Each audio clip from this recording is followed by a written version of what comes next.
ምልከታህና አቋምህን ለማወቅ ፈልጌ ነው። ችግር የለውም። አሁን ስላለው ጦርነት ማለት ነው። ከዛ በኋላ ሊፈጠር የሚችለው ነገር ትውልዱ ምን ማድረግ እንዳለበት መጠንቀቅ ያለብን ነገር አለ ወይ? መንቃት ያለብን ነገር አለ የሚለው ምክር ካለ አሁን ያለው የእስራኤል እኔ ኢራንን በፖለቲካ አቋሟ ደጋፊ ነኝ። የኢራን ደጋፊ ነኝ። ተበድላለች ብዬ ነው የማምነው። ትክክል አይደለም፣ ፌር አይደለም። ዓለም ላይ ያለው ነገር ፌር አይደለም ማለት ዙልም ነው ብለን ነው የምናምነው። እንደዚህ ማለት እንደዚህ በፍትሃዊ ሰው ሆነም ስታየው እኮ ትክክል አይደለም እየተደረገ ያለው ማለት ነው። እና ደጋፊ ነኝ በፖለቲካ አቋም የፑቲን ደጋፊ ነኝ እኔ የሩሲያው ማለት ነው። እና ደጋፊ ነኝ በቃ ጀስት ከመጀመሪያው ጀምሮ እየተደረገ ያለው ሩሲያ ላይ ሲደረግ የነበረው ነገር ትክክል አይደለም፣ ዙልም ነው፣ በደል ነው ብዬ ነው የማምነው። በቃ ይሄ ነው አቋሜ ራሱ ማለት ነው። ግን በሃይማኖት አቋም ላይ ራፊዳዎች ናቸው። ራፊዳ ማለት የሻያዎች ናቸው። ከኔ ጋር አንድ አይነት አይደሉም። እንትኖችንም ሩሲያዎቹን ብትመለከታቸው በሃይማኖት አቋም ኦርቶዶክስ ናቸው። እኔ አሁን እያየኋቸው ያለው ሰው በመሆን ነው። አሁን የሃይማኖት ጉዳይ አይደለም። የሃይማኖት ጉዳይ አንተ ሃይማኖትን የማይከተል ሰው ይጨፍጨፍ፣ ይገደል፣ ይበደል ምትል ከሆነ ፍትሃዊ አይደለም፣ ያልክ አይደለም ማለት ነው። እና አንድ ሰው መበደል የለበትም። አንተ ሀገር ውስጥ ኢትዮጵያ ውስጥ ትኖራለህ እና አንድ ሙስሊም ተነስቶ ሙስሊም ወንድም ስለሆነ ጎረቤት ክርስቲያን ወገንህን ተነስቶ ሲበድል አይ ሙስሊም ነውና እንደፈለገ ይሁን አትልም። በቃ ስህተት ከሆነ እንደ ስህተት ነው ትላለህ፣ እውነት ከሆነ ደግሞ እውነት ነው ትላለህ ማለት ነው። እስልምና ሰምና ወርቅ የያዘ ቅኔ ነው። ሰሙ እውነት ነው፣ ወርቁ ደግሞ ፍትህ ነው። ስለዚህ ከዚህ አንጻር ነው የምናየው ኢራንን እነ ሩሲያ እንደምናምን ነገር ባለው ነባራዊ ሁኔታ እደግፋቸዋለሁ፣ የተበደሉ አገሮች ስለሆኑ ማለት ነው። በተረፈ በሃይማኖት አቋማቸው ላልደግፋቸው እችላለሁ። ራፊታ እንትን አለ ማለት አንዳንድ ሰዎች ኢራንን ተገዳ አድርገው የሺያ እንትንን እያስፋፉ ነው አገር ቤት አሁን የምታየው ነገር ማለት ነው። ሺያ ወንድሞቻችን ናቸው። ሺያዎች እንትን ናቸው፣ ልዩነት የላቸውም። ሰሃባዎችን አይሳደቡም፣ እምነታቸው እንደዚህ ነው ብለው የሌለ ነገር ማለት እኛ ልክ እንደማናቅ አድርገው እያደረጉ ያሉ እያስፋፉ ሰዎች አሉ። እነሱ ትክክል አይደሉም ነው ፌስቡክ ላይ የፖስተቱት። ኢራንን ተገን በማድረግ ኢራንን ተቆርቋሪ ያስመስለው የራፊዳዎችን አቂዳ ሊያንጸባርቁ ነው። አቂዳዬ በጣም ወሳኝ ነገር ነው። ራፊዳዎች አቂዳቸው በጣም የተበላሸ ነው። ገብቷል? በጣም የተበላሸ ነው እና ከክርስትና የመጣውበትና የለፋውበትን አቂዳ እዚህ አይ ችግር የለውም ብዬ ለፖለቲካ ብዬ አላደርግም። ለምን ሀቅ ነውና የሀቅ ጉዳይ ነው። ስለዚህ ራፊዳዎች አቂዳቸው የተለየ ነው። ከኛ ጋር በፍጹም የሚመሳሰልም አይደለም፣ የሚቀራረብም አይደለም። ይሄ ነው ያለው ነገር። ከኢየሱስ ጋር አያይዘው ያው መከረኛው ኢየሱስ ይመጣልና ምን እያሉ አንድ ሰዎች እንትን ያያይዙታል ነገሩ። እሱ እንትን ነው የሪፕሌስመንት ቴዎሎጂን ስለማያውቁት ነው። ኦርቶዶክስ፣ ካቶሊክ እና ፕሮቴስታንት ሪፕሌስመንት ቴዎሎጂ የሚባል ይቀበላሉ። ሪፕሌስመንት የሚሉት ማለት ኢየሱስ ከመጣ በኋላ የእስራኤል ሕዝብ የተለየ ቅዱስ መሆን ነገር አክትሟል ብለው ነው የሚያምኑት። ገላትያ 6:16 ላይ የአምላክ እስራኤል የሚባል አለ። ሌላ ሮሜ ምዕራፍ 2 ላይ መሰለኝ ደግሞ በልብ የተገረዘ አይሁዳዊነት ይላል፣ የስውር አይሁዳዊነት ይላል። ስለዚህ አሁን ያለው ሕዝብ ከአሕዛብም ከእስራኤልም የተወጣጣ መንፈሳዊ እስራኤል የሚባል እስራኤል ዘሥጋ ሳይሆን እስራኤል ዘነፍስ የሚባል ነገር ትምህርት አለ። ያንን ጠንቅቀው የማያውቁ ሰዎች ዝም ብለው አሁን ያሉትን እስራኤልን ሶስተኛው ቤተ መቅደስ ይሰራ ነው እርድ ነው ማለት እነሱ የእስራኤል ፕላን ነው። ግን መጽሐፍ ቅዱሳቸው ላይ የለም። ሶስተኛ ቤተ መቅደስ ተሰርቶ ከዛ ጊደርዋ ማናት ቀይዋ ጊደር ምናምን ትታረጋለች ምናምን የሚለው ነገር በትንቢት የተቀመጠ ነገር የለም። አይሁዳኖች ያንን ፕላን ማድረግ ስላሰቡ እነሱን ለመደገፍ ነው ጽዮናውያን ክርስቲያኖች የሚባሉት ፕሮቴስታንት ውስጥ ያሉ አሜሪካ ውስጥ ያሉ ጽዮናውያን ክርስቲያኖች አሉ። ዛዮኒዝም ክርስቲያኒቲ ያለ እነሱ ናቸው እየደገፉ ያሉት።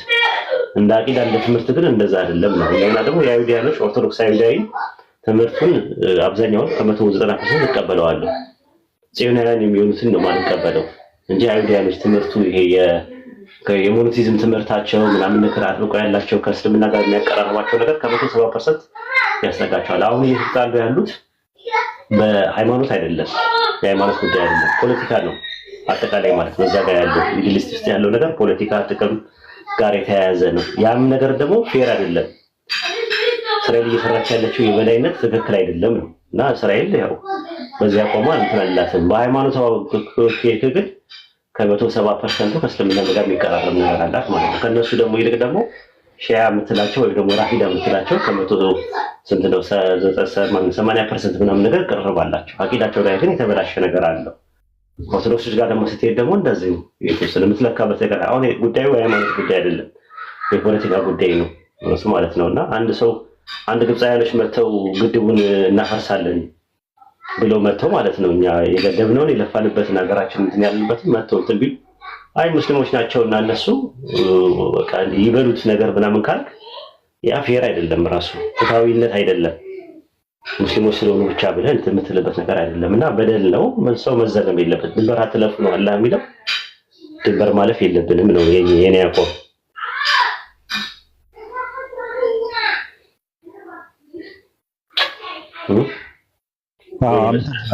አመሰግናለሁ። በነበረኝ አቋም እንደጸና ስላደረግኝ አመሰግናለሁ። እንደዛ ነው። አላህ በእድሜ የአሜሪካን መጨረሻ ላይ ያሳየኝ አይውሰደኝ አላህ። እንደው በቃ በእድሜ የአሜሪካን ቀጥቷል ወይም ምንም ነገር ሰው ሳይሞት አሜሪካ የምትባል ኃይል በምንም መልኩ ልክ ኢትዮጵያ ውስጥ ኢህአዴግ የሚባለውን ምንም ሰው ሳይሞት ምንም ነገር ሳይሆን ኢህአዴግ የሚባል ነገር ክስም አላህ እንዳደረገው አላህ በእድሜ አሜሪካንን እንደዛ አዋርዷት ከሰው በታች ሆና የምትኖርበትን ቀን አላህ ያሳየኝ አይውሰደኝ ብቻ። እሱ ነው ዱዓ ማድረገው።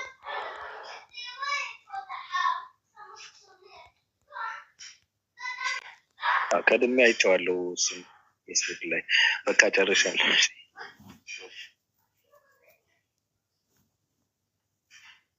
እውነትህን ነው። ግራ አጋባኝ። አንተ እንትን አልከኝ ትላለች። ተምተው እንጂ ስራ ይፍረስ ምናምን ትላለች። ሙድ ስትይዝባችሁ ነው። እኔ አሁን ነው የለቀሁት። በቃ ሰሞኑን ነው ዝም ብዬ ሳስበው እቺ ልጅ ምን እያደረገች ነው ያለው ምናምን ብዬ ሳስብ ለካስ ሙድ እየያዘችብን ነው በሰው እና እንደዚህ ስንላት እውነትህን ነው በጠበጥከኝ እኮ በቃ ደህና ተመልሶልኝ ነበር፣ ደህና እየሄድኩኝ ነበር እኮ የሚገርም ምናምን ትላቸዋለች። ማይሻ ሰላም፣ እንዴት ነህ ኡስታዝ? እንዴት ነህ? ሁሉ ሰላም ነው አለ። እግዚአብሔር ይመስገን ደህና ነኝ። እንዴት ነህ? አንቺ እኮ የቲክቶክ ሞገስ ነሽ ሲጀመርም። አሁን እውነት ኦርቶዶክስ የሆነች መስሏቸው እኮ ነው ሰው። አሁን ምን ትላለች? እኔ እንደ ቤቴ የምወደው ነገር የለም። ታውቅ የለ እንደ እኔ የምወደውን ታውቃለች። ሙድ ኦርቶዶክሶች ላይ ስትይዝባቸው እኮ ነው እናንተ ባቢሎን። እውነት መስሏቸዋል። አሁን ጮቤ ረግጠዋል ብታይ ሰሞኑን በቃ እየጾምኩ ነው ምናምን ስትላቸው ሙሉ ወንጌል ባዘዘችው የጾም አዋጅ ነው እየጾመች ያለችው እንጂ እሷ ምንም አይገባትም የኦርቶዶክስ ነገር። ገድልና ገድላት ላይ ድርሳንና ድርሰት ላይ አትገባም መቼም እያወቀች እንደዚህ ሳይመሽባት ችግሩ ሊመሽባት ይችላል። እሱ ሌላ ጉዳይ ነው። እንግዲህ ከአላህ ጋር ተጨርስኛ ሪሳላውን አድርሰናል። ከዚህ በኋላ ያለውን ነገር ከአላህ ጋር ያልጨረሰችው ነገር ስላለ እንደዛ ተጨርስ ብለን እንትን ብለን ነው። አንዳንዴ እኛ ማናውቃቸው ነገር አላህ የሚያውቀው ነገር ስለሚኖር እዛ ቦታ ላይ አይመለከተንም። የኛ ድርሻ አይደለም። ፍርድ ያላህ ነው። ፍርድ ያላህ እንጂ ሌላ ማንም አይደለም ነው የሚለው ቁርአን። ስለዚህ ፋክተሮቹ ይታያሉ። ፋክተር ኢንቫይሮንመንታል ፋክተር እሱ ያይላታል። እኛ እሱን አሁን የማውቅም እውቀቱም የለንም፣ አቅሙም ችሎታውም የለንም እና ለአላህ መስጠቱ ይሻላል። እና በተቻለ አቅም ደግሞ ዱዓ ማድረግ ምንም እንትን አይደለም። ከዛ አንፃር ነው። ሙድም እየያዘች ነው። ምንድነው የሚለው የማልብ ላይ ለሰለሰ ነው የሻከረ ነው የሚለው እሷ ትጨርሳለች። ግን ኦርቶዶክስ ትሆናለች ብዬ አላስብም። እንደዛ አይመስለኝም። እንደዚህ ግራ ያጋባት ትምህርት ዘዳግም 29 ላይ ማሂ ሚስጥሩ ለአምላካችን ለእግዚአብሔር ነው ይላል። የተገለጠው የዚህን ቃል ግን ለኛም ለልጆቻችን እንናገራለን። የተገለጠው ቃል ምንድነው? ዘዳግም 6:4 ላይ እስራኤል ስማ አምላካችን እግዚአብሔር አንድ እግዚአብሔር ነው የሚለው ነው። ይሄንን ለልጆቻችሁ አስተላልፉ፣ ስትነሳም ስትሄድም ተጫወተው ይላል። ዘዳግም 6:4 ላይ ያለው ማለት ነው። ዘዳግም ምዕራፍ 4 ላይ ደግሞ ቁጥር አይ ቲንክ 32 አካባቢ ላይ በላይ በሰማይ በምድር ለአንተ ተገለጠ ከእርሱ በቀር ሌላ አምላክ የለም ይላል። ስለዚህ የተገለጠው ነገር ሚስጥር አይደለም። ግን ሚስጥር ከሆነ አንድ ነገር አንቺን አይመለከትሽም። ሚስጥሩ ለአምላካችን ለእግዚአብሔር ነው የሚለው ዘዳግም ላይ። ስለዚህ ሚስጥረ ስላሴ የሚባል ሚስጥር የለም። ሚስጥር ከሆነ አንቺን አይመለከትሽም። ግልጽ ነው ማሂ?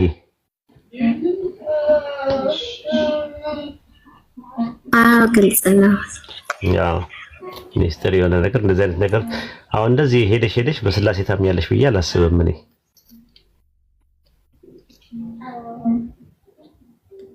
ደግሞ በዛ ላይ ደግሞ ብዙ ነገር ስላልን መደጋገሙ አሰልቺ ነው። ከስራ ያላችሁ ተው እንዴ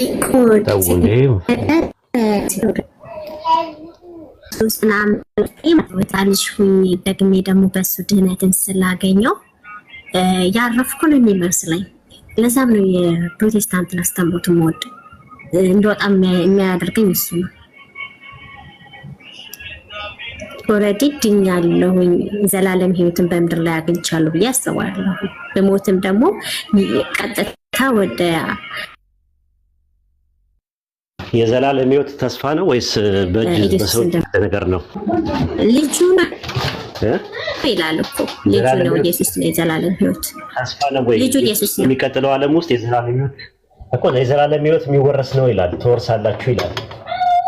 የዘላለም ህይወት የሚወረስ ነው በሚቀጥለው ዓለም እና በዚህኛው ዓለም ደግሞ ተስፋ የሚሰጥ ነገር ነው ወይስ አሁን ነው የዘላለም ህይወት የሚባል ነገር ያለው?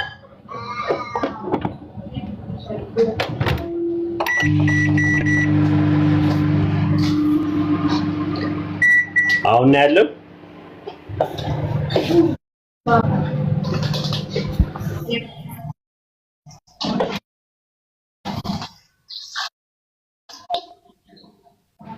ተስፋ ነው ወይስ በእጃችን ላይ ያለ ነገር ነው? ምክንያቱም ተስፋ ነው ራሱ መጽሐፉ የሚናገረው ተስፋ እንደሆነ ነው። የዘላለም ህይወት ተስፋ ነው ሰዎች ያገኙት። ስለዚህ የዘላለም ህይወት ተስፋ ነው እንጂ የዘላለም ህይወት በሚቀጥለው ዓለም ውስጥ ነው ያለው። በዱንያ ላይ ያለ እንደ የዘላለም ህይወት የሚባል ነገር ተስፋ ነው የሚሰጥሽ። ምን አልሽ?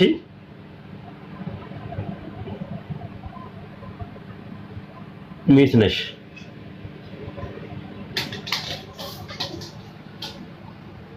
ሰማለሁ ጋይስ ትሰማለህ? እሷ ኔትወርኳ ይቆራረጣል።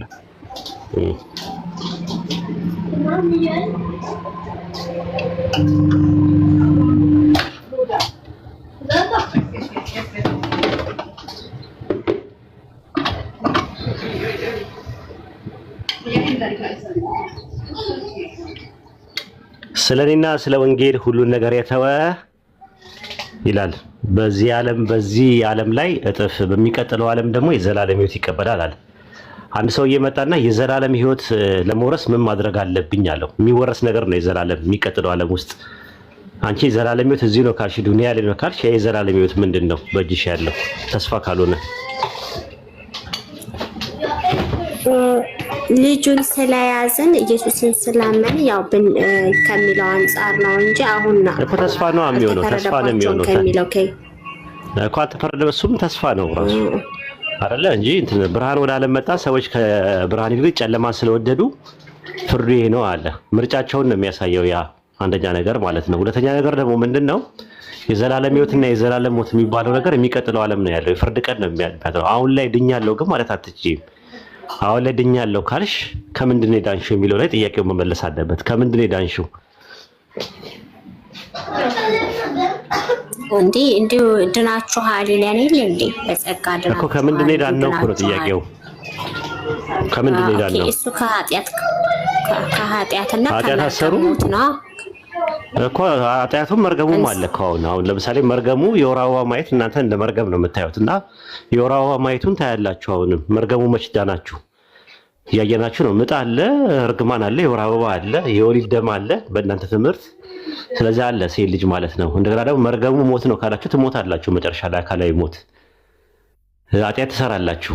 መች ዳናችሁ? ከእናንተ እኮ ከሙስሊም አትሻሉም። እንደው እኮ እንዳትሰሩ ብሎ ነግሮናል እኮ ልጆቼ ሆይ ኃጢአት እንዳትሰሩ እኮ እንዳትሰሩ ማለትና ድናችኋል። አንቺ አሁን ከአንድ ሙስሊም ምንም አትለይም።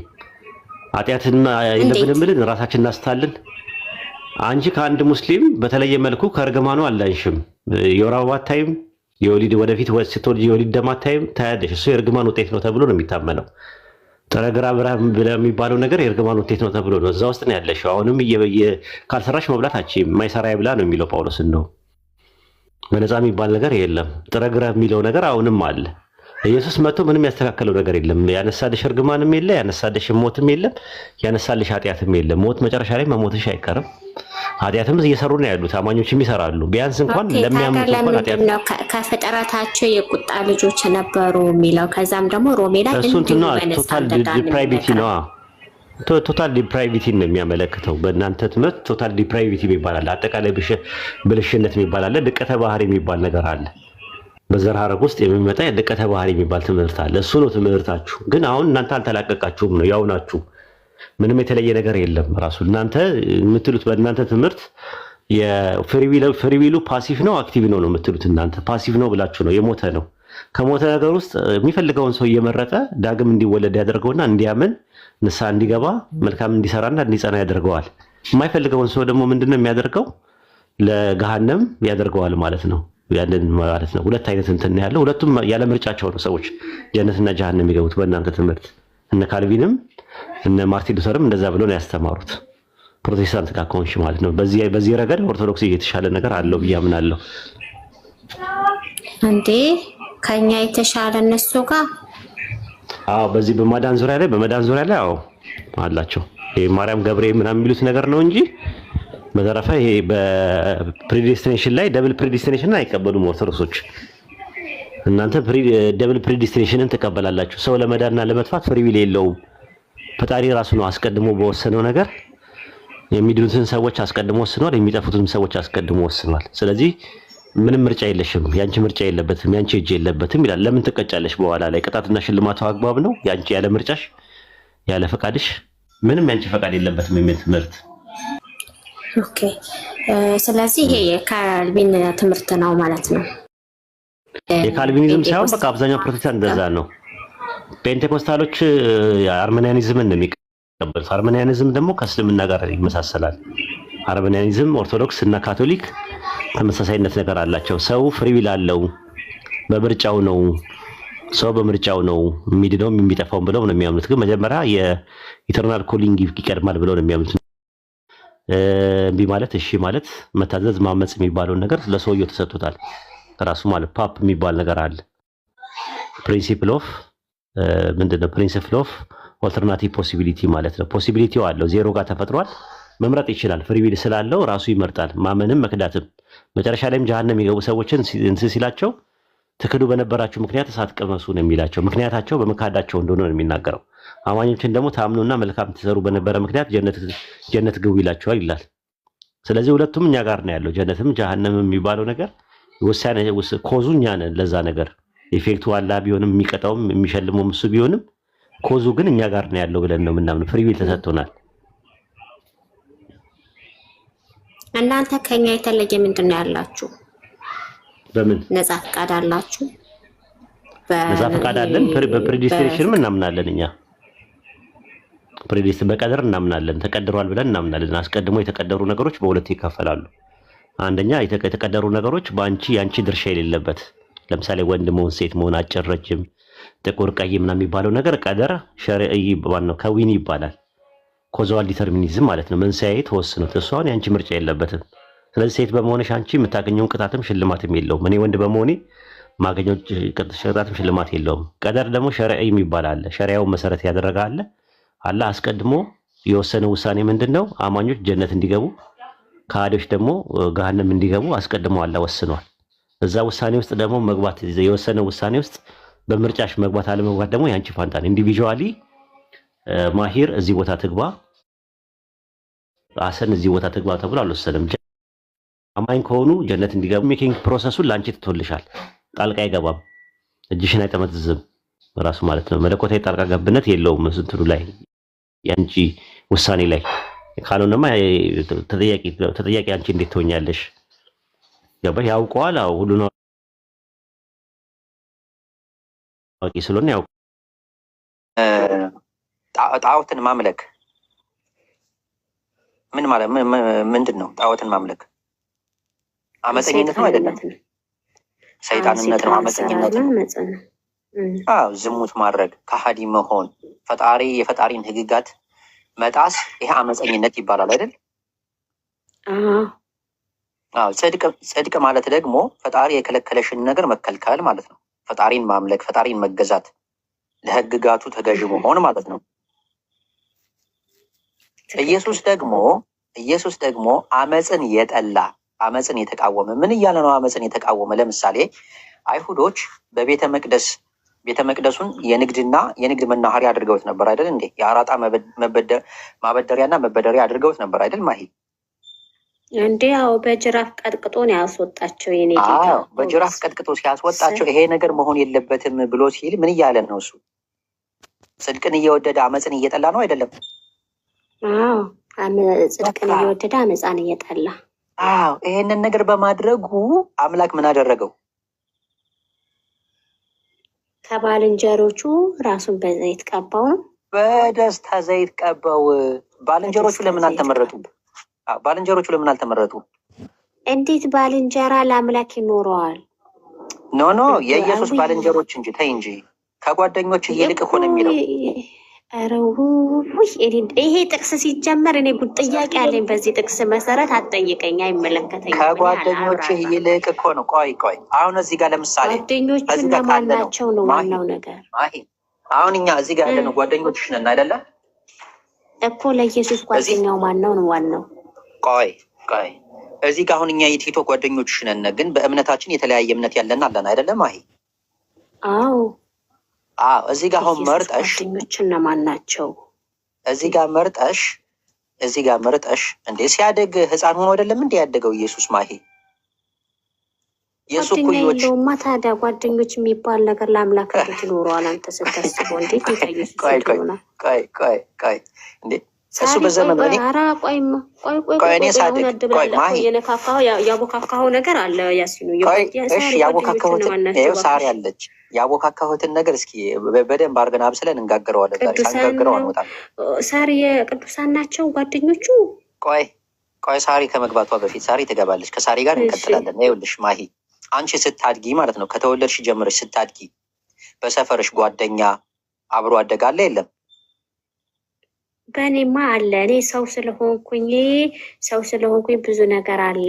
ጓደኛ ይኖረኛል፣ አብሮ አደግ ይኖረኛል። ኢየሱስ ሰው አይደለም? ከድንግል ማርያም ተጸንሶ የተወለደ ሰው አይደለም እንዴ? አምላክ በስጋ ነው የምንለው። ጓደኛ ለሱ ለኢየሱስ እንዴት ጓደኛ ይኖረዋል? ተይ ማሂ፣ ጠፍቶ እኮ ሲፈለግ ነበረ ማሂ። እናቲቱ ዮሴፍ እና እናቱ ልጁ ጠፍቷቸው እኮ ሲፈልጉት ነበረ። እና አምላክ ጠፍቶ ተፈለገ ነው የሚባለው ወይስ ኢየሱስ ጠፍቶ ተፈለገ ነው የሚባለው? ሎቶ ስባት። እኔ አሁን እዚህ ጥያቄ አለኝ። እኔ አሁን የብራውያን ላይ ጥያቄ አለኝ። ቆይ አሁን ይሄንን በምሳሌ ላስረዳሽ። እኛ አሁን እዚህ ጋር አንቺ በሃይማኖት ሌላ ነሽ፣ እኔ በሃይማኖቴ ኪንግ እኔ እንደዚህ እዚህ ጋር የተወሰኑ ሙስሊሞች አለን በብዛት። ሳሪ አለች እዚህ ጋር ጓደኞችሽ ነን። ቲክቶክ ላይ ያወቅሽነ ጓደኞችሽ አይደል? እናንተ ጓደኞቼ ናችሁ። ካወቅሽነ በኋላ ይኸውልሽ ጓደኞቼ ናችሁ ብለሽ ለእያንዳንዳችሁ ሞዴሬተር የሰጠሸዋለሽ፣ ሞዴሬተር ያልሰጠሸዋለሽ አይደለም? አሁን እዚህ ጋር ሞዴሬተር የሰጠሽን ለምንድን ነው? ለእኔ አሁን ለምሳሌ ሞዴሬተር አልሰጠሽኝም። ለምን አልሰጠሽኝም? ለኡስታዝ ጀማል እዚህ ጋር ለኪንግ ሰጠሻቸዋል። ወዴት ነው አሁን ይህ ጥያቄ ከሞዴሬተር ምን አገናኘው? ኡስታዝ ሰላም አለይኩም። ወአለይኩም ሰላም ወራህመቱላህ። ለማስወሰድ ሚቀኝልሽ ይኸውልሽ እኔን ትተሽ ማለት ነው ኡስታዝን ኪንግን በደስታ ዘይት በሞዴሬተር ስልጣን ሰጠሻቸዋል።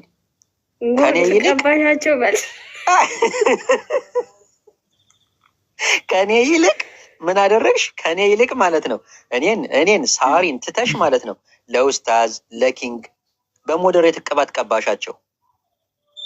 አየሽ? ግን እኛን ከአሁን በፊት እኮ እኛንም ታውቂነ ነበረ። እኛም ጓደኞችሽ ነን። ግን መርጠሽ ምን አደረግሽ? በሞዴሬተር ቅባት ቀባሻቸው። ከዛ አሁን እኔን ራሱ ሚዩት ሊያደርጉኝ ይችላሉ። እኔን ራሱ ሊያወርዱኝ ይችላሉ። ተረዳሽኝ? ለምንድን ነው አንቺ በሞዴሬተር ስልጣን የሰጠሻቸው? ይገባቸዋል። ነክሳለን እንጂ አናስወርድም። ይኸው በትልቁ ነው የምናረግተው። አብሽሮ እዚህ ኧረ እኔ በትልቁ መሆን አልፈልግም። አንዴ በትንሹ ራሴን በትንሹ ማድረግ ይቻላል። ስልጣን ባይኖረኝም ራሴን በትንሹ ማድረግ እችላለሁ። አየሽ? ስለዚህ አንቺ እንደዚሁ መርጠሽ ሞዴሬተር እንደሰጠሽው ሁሉ አምላክም መርጦ፣ ነገር ግን ለመመረጥ ጽድቅን መውደድ አመፅን መጥላት ምንድን ነው? መስፈርት ነው። እዚህ ጋር አሁን ኡስታዝ ጀማልን ለምሳሌ ስልጣን ስትሰጫቸው ኡስታዝ ጀማል ሳያዳሉ ሙስሊሞችም ሆነ ሙስሊም ያልሆኑ ክርስቲያኖች ለምሳሌ እዚህ ጋር ቢሰዳደቡ ባልሆነ ስነ ምግባር ቢያዩ ቅጣታቸውን ይሰጧቸዋል፣ ሚዩት ያደርጓቸዋል፣ ብሎክ ያደርጓቸዋል፣ ያስወርዷቸዋል ብለሽ ነው። አየሽ፣ ከአሁን በፊትም ባህሪያቸውን ስለምታውቂ ባህሪያቸውን ባታውቂው ተሳዳቢ ቢሆኑ ግን እንዴ እንኳን ሌሎችን ሊያርሙ ይቀርና እነሱ ራሳቸው ምንድናቸው ተሳዳቢዎች ናቸው ብለሽ አትሰጫቸውም ስልጣን ራሱ። ኢየሱስ ተሳዳቢ ልክ እንደ ሌሎች ባለጌ ልክ እንደ ሌሎች እንዲሁ ዝም ብሎ በማን አለብኝነት ህይወቱን የሚኖር ቢሆን ኑሮ አምላኩ መርጦ አይቀባውም፣ ሌላ ሰው ይፈልጋል። አመፅን የጠላ ጽድቅን የወደደ ሌላ ሰው ይመርጥና ይቀባዋል። አምላክ ችግር የለበትም። ትክክል። ስለዚህ ነቢዩ ሙሐመድም በዘመናቸው አመፅን የጠሉ ነገር ግን ጽድቅን የወደዱ መልካም ሰው፣ መልካም ነብይ፣ ሐቀኛና እውነተኛ ስለሆኑ አምላክ ነብይ ያደረጋቸው፣ ለዓለማት ረሕመተን ለልዓለሚን አደረጋቸው። ገባሽ አይደለ? ከ40ኛ ዓመታቸው ነቢዩ ሙሐመድ በማህበረሰባቸው ባደጉበት ሀገር ላይ የመዋሸትም ሆነ የማጭበርበር የሰውን ነገር የመመኘት ጭራሽ ፍላጎት አላሳዩም። በማህበረሰባቸው ዘንድ ስም ወጥቶላቸዋል። አሳዲቁል አሚን፣ እውነተኛውና ታማኙ ነበር የሚባሉት ቅጽል ስማቸው ራሱ ማሂ። ይህንን አንቺ ራስሽ ሪሰርች አድርገሽ ማንበብ ትችያለሽ። ሐሰን ምናልባት ለሃይማኖቱ አዳልቶ ለነቢዩ ሙሐመድ አዳልቶ ጥሩ ጥሩ ነገር ሊናገር ይችላል። ግን አንቺ የራስሽን ሪሰርች የራስሽን ንባብ እስኪ አድርጊ። አይ ስለ ኢየሱስ ከመሰከሩማ በጣም ሀቀኛ ናቸው። እግዚአብሔርን እንዴ ምዕራፍ 19 እኮ ይኸውልሽ፣ ምዕራፍ 19 ሱረት መርየም ነው የሚለው፣ የማርያም ምዕራፍ ነው የሚለው ምዕራፉ። እሱንም አውቃለሁ። ታዲያ እንዴት እሳቸው አንድ በረሃ የኖሩ ፍየል ሲጠብቁ የነበሩ እናት አባታቸውን የማያውቁ አባታቸው ገና በእናታቸው ማህፀን እያሉ የሞተ እናታቸው ገና በ5 በ6 ዓመት እድሜያቸው እያሉ የሞተችባቸው እንዴት ነው ስለ ማርያም ስለምትባል አንዲት ከሳቸው ታውዘንድስ ኦፍ ኪሎ ሜትር ኪሎ ሜትር ተራርቀው የሚኖሩ ስለዚች የተከበረች ሴት ከዓለማት ሴት የተመረጠች ናች ብለው እንዴት ይጽፋሉ? ምን ፈልገው? ታዲያ የኛ መምህራኖች የሀሰተኛ መምህር አለመሆናቸው በምን አለመሆናቸው እርግጠኛ አይደለንም ምናምን እየሆኑ ለምንድን ነው? ጌታ ይገስጻቸው። ሳሪ ደግሞ ተረጋጊ እንጂ ሳሪ፣ ነግሬሻለሁ። ማይ አንድ ነገር ልንገርሽ። እሺ አሁን ለምሳሌ እንበልና ከእስልምና የሚያስወጡ ተብሎ ማለት ነው ሐዲስና ቁርአን ላይ የተቀመጡ ነገሮች አሉና ከነዚህ ነገሮች መካከል አንዱ የኢየሱስን ነብይነት ያላመነ ሰው ከእስልምና ይወጣል ሙሉ በሙሉ። ኢየሱስ ዝሙተኛ ነው ብሎ ያሰበ ሰው ከእስልምና ይወጣል። ኢየሱስን የሚሳደብ ሙስሊም ከእስልምና ያስወጣዋል። ቁርአንና ሐዲስን መሰረት አድርጌ ነው የምነግርሽ፣ እንደ እስልምና ማለት ነው። ኢየሱስ በዝሙት ነው የተወለደው ብሎ ሌላው ማርያም የተከበረች የአላህ ባሪያ ነች፣ ድንግል ነች። የእሷን ድንግልና የማያምን ሰው ከእስልምና ይወጣል። ምክንያቱም አላህ በቁርአኑ ነቢዩ ዓለይሂ ሰላቱ ወሰላም በሐዲሳቸው ስለነገሩን ማለት ይችላል። ለመጨመር ፈልጌ ነው ሀቢቢ ቀጥል ሀሳብ ነው። ስለዚህ ማሂ ነብዩ ምን ጥቅም ፈልገው እስኪ ስታስቢው እንዲህ ምን ጎድሎባቸው ምን ፈልገው ለዚህ ለአጭሪቱ ዓለም ለአጭሪቱ እድሜ 50 60 80 90 ዓመት ኖረን ለምናልፈው ህይወት ማሂ ምን ፈልገው ኢየሱስን የተከበረ ነው ይላሉ። ምን ፈልገው ማርያም የተከበረች ነች ይላሉ። ምን ፈልገው ሙሴ የተከበረ ነብይ ነው ይላሉ።